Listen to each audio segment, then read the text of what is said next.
اپنی professional job کی وجہ سے اسے اس پر کچھ شک ہوا کہ اس نے کیبن سے نکل کر فوری آخر کسی کو کیا بتایا ہوگا۔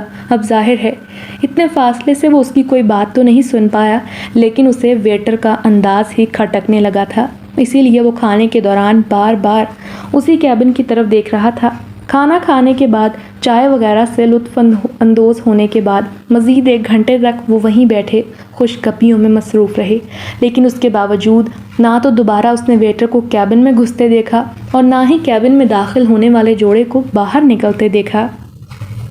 یہ ایک بہت عجیب بات تھی، حالانکہ پرائیویٹ کیبن میں ویٹر زیادہ جاتے ہیں کیونکہ وہاں سے انہیں بھاری ٹپ ملنے کی امید ہوتی ہے، مگر یہ بات عجیب تھی کہ تقریباً 2 گھنٹوں تک نہ ویٹر اس کیبن میں دوبارہ گیا اور نہ ہی اس میں سے وہی جوڑا باہر نکلا۔ ڈی ایس پی وسیم کے ذہن میں کن کھجورے رینگنے لگے تھے، اس کی طبیعت میں ایک بے چینی سی ہونے لگی۔ اس نے اپنے ساتھیوں سے واش روم جانے کا کہا اور خاموشی سے اس کیبن کی جانب بڑھنے لگا۔ لوگوں کا رش ہونے کی وجہ سے کسی نے بھی اس طرف توجہ نہ دی۔ کیبن کے نزدیک پہنچ کر اس نے جیب سے موبائل نکال کر کسی سے بات کرنے کی ایکٹنگ شروع کر دی اور ساتھ ہی کیبن کے اندر کچھ سننے کی کوشش کی، لیکن اندر یکدم خاموشی طاری تھی۔ یوں لگتا تھا جیسے کیبن اندر سے خالی ہے۔ ایسا محسوس ہوتے ہی اس نے ادھر ادھر دیکھا، لیکن ہر کوئی اپنے کاموں میں مگن تھا۔ یہ دیکھ کر اس نے آہستہ سے کیبن کے دروازے پر دستک دی اور کچھ لمحوں کے لیے جواب کا انتظار کیا، لیکن جب کوئی آواز یا جواب سنائی نہ دیا تو اس نے دھیرے سے دروازے کو اندر کی جانب دھکیلا۔ وہ یوں کھلتا چلا گیا جیسے اندر سے پہلے سے ہی کھلا ہوا تھا۔ کیبن کا دروازہ کھول کر جوں ہی اس نے اندر جھانکا تو یہ دیکھ کر حیرت کے مارے اس کی آنکھیں کھلی کی کھلی رہ گئیں۔ کیبن خالی تھا اور اندر موجود کھانے والی میز بھی جوں کی توں موجود تھی، جیسے کسی نئے گاہک کی منتظر ہو۔ اس کے تو وہم و گمان میں بھی یہ سچویشن نہ تھی، حالانکہ وہ مسلسل اسی کیبن پر نظریں جمائے بیٹھا رہا تھا۔ اس کے سامنے ہی وہ جوڑا اس میں داخل ہوا تھا اور ویٹر انہیں اندر بٹھا کر کھانا دے کر باہر آیا تھا۔ آخر پھر وہ جوڑا کہاں غائب ہو گیا تھا؟ یہ ایک خطرناک صورتحال تھی جو اپنی اصلیت حقیقت کے ساتھ اس کے سامنے تھی، جسے چاہنے پر بھی وہ جھٹلا نہیں سکتا تھا۔ کچھ دیر تک سوچنے کے بعد اس نے ویٹر کو قابو کرنے کا فیصلہ کیا اور پھر وہیں سے اپنے قریبی پولیس اسٹیشن کے ایس ایچ او کو فون کر کے جلدی سے اسپیشل برانچ کے 2 جوانوں کو ہوٹل سندباد پہنچنے کا کہا اور ساتھ ہی انہیں تاکید کر دی کہ وہ سول کپڑوں میں ہونے کے ساتھ ساتھ ہوٹل کی لابی میں پہنچ کر اس سے موبائل پر رابطہ کریں، باقی کے معاملات وہ خود انہیں سمجھائے گا۔ اسفندیار کے تو خواب و خیال میں بھی نہ تھا کہ اس بار کی ڈیلیوری اس کے لیے مصیبت کا باعث بن جائے گی اور قانون کا شکنجہ اس کے گرد اپنی گرفت مضبوط کر دے گا۔ ڈی ایس پی وسیم کی ہدایات پر اسپیشل برانچ کے نوجوان اس ویٹر کو تلاش کر کے ایک خفیہ مقام پر لے گئے تھے اور پھر اسی کے بتانے پر وہ اس وقت ہوٹل سندباد میں ریڈ کرنے کے لیے ایک پارٹی تیار کر چکے تھے۔ ویٹر کے مطابق اسفندیار ہی اس مذموم کاروبار کا کرتا دھرتا تھا اور ہر ڈیلیوری پر انہیں ایک معقول رقم دی جاتی تھی۔ مزید اس نے اس کے دفتر سے لے کر لاشوں کو ٹھکانے لگانے کے تمام رازوں سے پردہ اٹھا دیا تھا۔ یہ الگ بات تھی کہ اس نے سب کچھ اتنی آسانی سے نہیں بتایا تھا۔ اس کے لیے اسپیشل برانچ کے نوجوانوں نے اس کی اچھی خاصی دھنائی کی تھی، تب جا کر اس نے کہیں اپنی زبان کھولی تھی۔ پولیس کی ریڈ پارٹی بڑی خاموشی سے ڈی ایس پی وسیم کی سربراہی میں اسفندیار کے دفتر کی جانب بڑھ رہی تھی۔ ویٹر نے انہیں جہاں جہاں سی سی ٹی وی کیمرے نصب تھے ان کی نشاندہی کر دی تھی، اسی لیے انہوں نے حد الوسع کوشش کی تھی کہ ان کیمروں سے بچا جائے جو اس کے دفتر میں باہر کی سمت لگے ہوئے تھے، اور شاید اس وقت بھی وہ اپنے دفتر میں نصب سی سی ٹی وی اسکرین پر اسی راہداری کا منظر دیکھ رہا ہو جس طرف سے انہوں نے داخل ہونے کا پروگرام کینسل کر کے ایک اور راستے سے اندر داخل ہونے کا تہیہ کیا تھا۔ اس کے متعلق بھی اسی ویٹر نے انہیں بتایا تھا۔ اسپیشل برانچ والوں نے پتہ نہیں اسے کیا کہا تھا کہ وہ کسی چابی والے بندر کی طرح سب کچھ فر بتا چکا تھا۔ ہو سکتا ہے اسے وعدہ معاف گواہ کے طور پر چھوڑ دینے کا لالچ دیا گیا ہو۔ پولیس پارٹی کے افراد اس خفیہ راستے سے گزرتے ہوئے بڑی خاموشی سے اس کے دفتر تک پہنچ گئے۔